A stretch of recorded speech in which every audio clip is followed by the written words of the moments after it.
the other question is too, just to touch on Mark Andrews, is that I kind of thought that perhaps they would kind of use him as more or less of a decoy. Not that he isn't healthy enough to play, but like he's just that other distraction. And to your point, as you had just said, it just gives the defense more things to think about. Now there's weapons at wide receiver, and now you got almost kind of like a dynamic back when the Patriots had tight ends all over the place as well. So kind of feels like that vibe. What are your thoughts on that?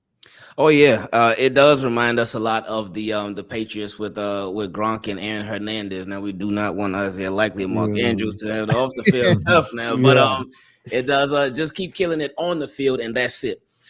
So it creates more problems. Something that I know for me, and I know a lot of other people have been wanting something like this for years, especially for Lamar Jackson, because in years prior, it hasn't felt like we ever had it. And what I'm talking about is just a plethora of weapons.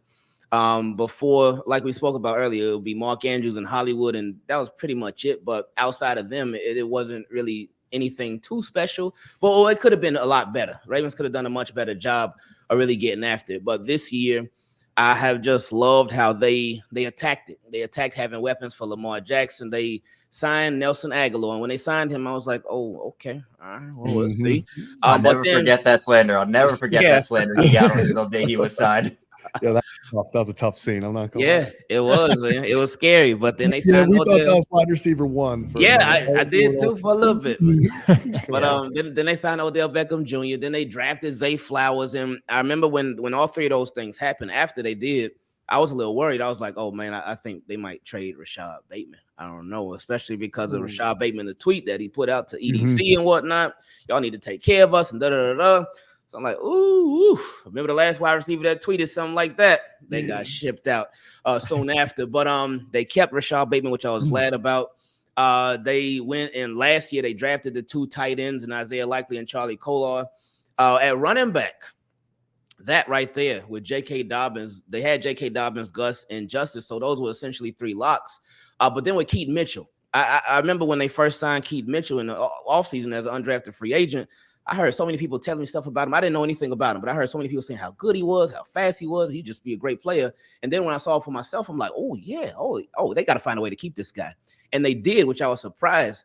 And then, of course, all the injuries happened, unfortunately, to JK, unfortunately, to Keaton. But I say all that to say this is that it's just been very nice that the Baltimore Ravens have so many weapons, so many different ways. Like we talked about, like we talked about earlier, so many different ways that how they can get it. And with Isaiah Likely and Mark Andrews, with Mark Andrews getting ready to come back, like you mentioned, he can be a decoy. He can be a distraction, but he's somebody that he's a distraction because he's already proven that you have to respect him. And Lamar Jackson, which I love. Remember before with Lamar Jackson and Mark Andrews could have one guy on him. Lamar throw to him. Mark Andrews could have two guys on him. Lamar throw to him. Mark Andrews could have three or four guys on him, the whole team, whole defense, and Lamar will still give him a chance. But now with Isaiah Likely, Lamar Jackson has shown that same trust in him too.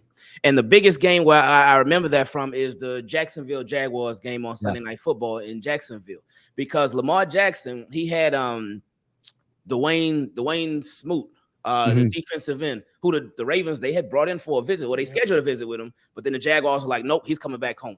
So it ended up working out. But Smoot was all over Lamar, broke off of him, and then Lamar saw Isaiah Likely, two people on him, and Lamar just threw it up. When I'm watching the game live, I'm like, oof, that's going to be an interception. Oh, this because that ball was just hanging in the air so long, and you saw the defender right there getting ready to pick it off, but Isaiah Likely said, nope, that's mine. I got it.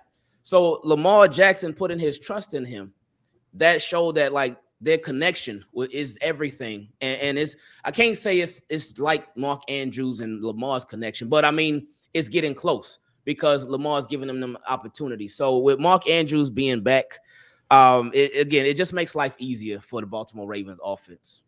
And I think really briefly on this too, this trajectory for Mark, again, the injury that he suffered, or the injuries with the fibia and the ankle, not easy to come back from, but the way that we've seen the Ravens handle their injuries over recent years, really ever since JK went down and that whole injury situation, it's honestly, and Rocco, maybe you can attest a little more to this because, you've been at practice and heard Harbaugh speak and kind of gotten a read, but we've seen this a couple of times where the Ravens have had a guy practice in full for a couple of times throughout the week, and then they won't play. and then they'll have him come back the next week is almost like the precaution of, we'll get you back into a practice rhythm early, coming back from something. We're going to give you the extra week. We're going to have you come back. And it's them, I think, one, being cautious, but two, just trying to get them in the rhythm and not throwing them out there. Because the thing you don't want to happen here is, I know this Texans game, the win, it kind of puts the 2019 Ravens to bed. We don't have to really talk about them anymore. I think it was one of the big weights off of everybody's shoulders. But if we go back to that game for a second, I think that part of why the Ravens lost that game was because early they couldn't establish a rhythm because Mark Andrews was injured in that game. And Lamar tried to throw a ball to him, and he couldn't jump for it, and it resulted in an interception. And obviously Mark Ingram was active, but really wasn't healthy and shouldn't have been playing. I don't even think he played in the first place, really.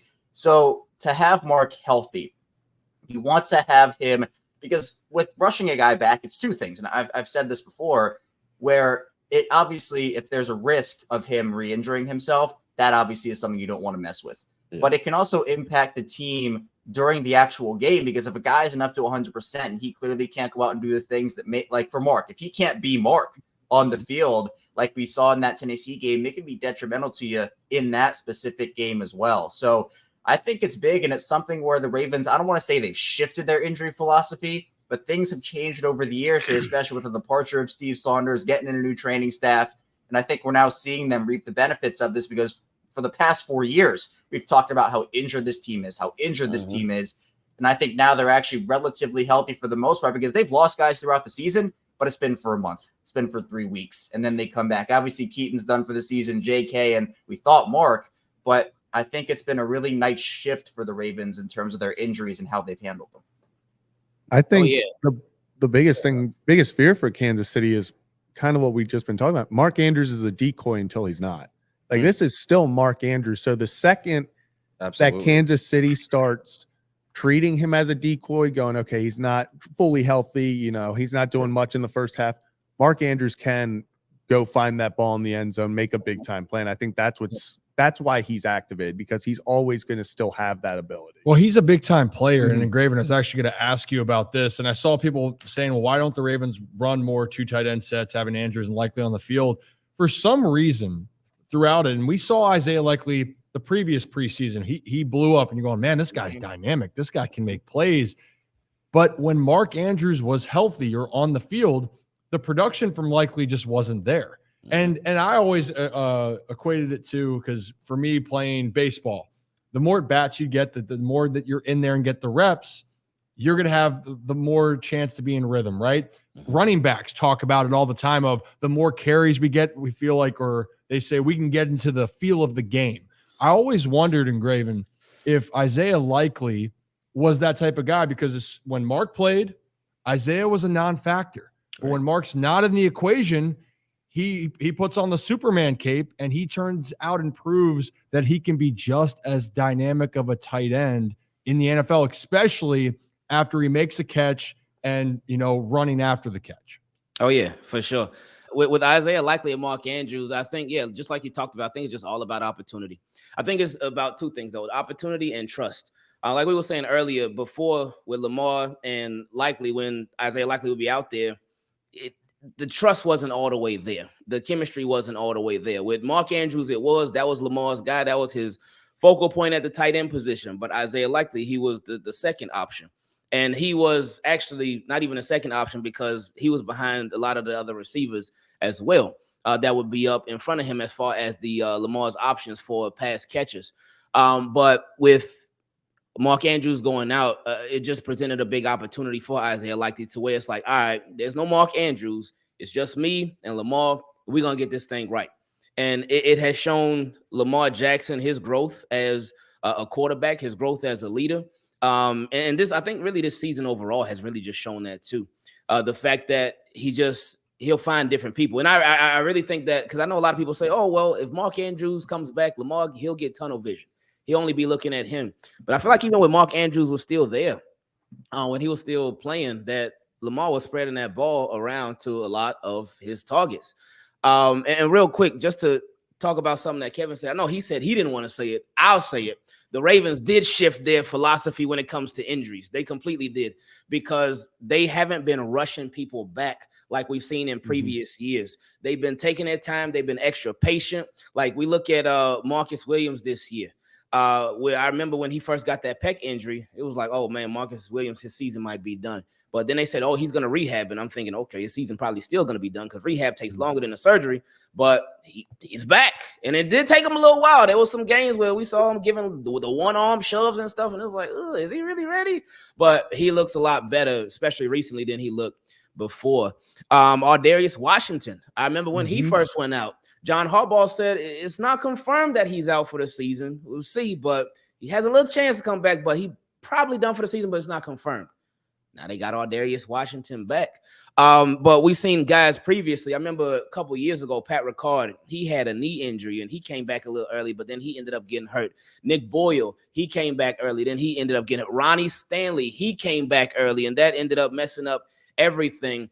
Derek Wolfe, I know this is an uncomfortable name for a lot of Ravens fans, but he came back early. And so we've seen the process happen a lot, and there's plenty more players that just came back early, and it ended up setting them back even more. So this year, the Baltimore Ravens, as far as injuries, they've been extra careful. And I remember there was a hire a couple years ago. I believe his name was Adrian Dixon. He used to work for the Tennessee Titans.